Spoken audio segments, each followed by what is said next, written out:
شروع اللہ کے نام سے جو بڑا مہربان اور نہایت رحم کرنے والا ہے۔ السلام علیکم ورحمۃ اللہ وبرکاتہ۔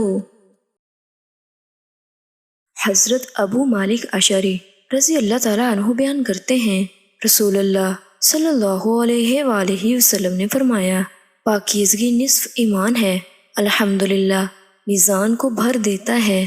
سبحان اللہ اور الحمدللہ دونوں یا ان میں سے ہر کلمہ زمین و آسمان کے مابین کو بھر دیتا ہے۔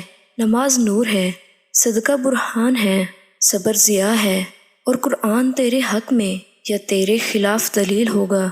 ہر آدمی صبح کے وقت اپنے نفس کا سودا کرتا ہے، بس وہ اسے آزاد کرا لیتا ہے یا ہلاک کر دیتا ہے۔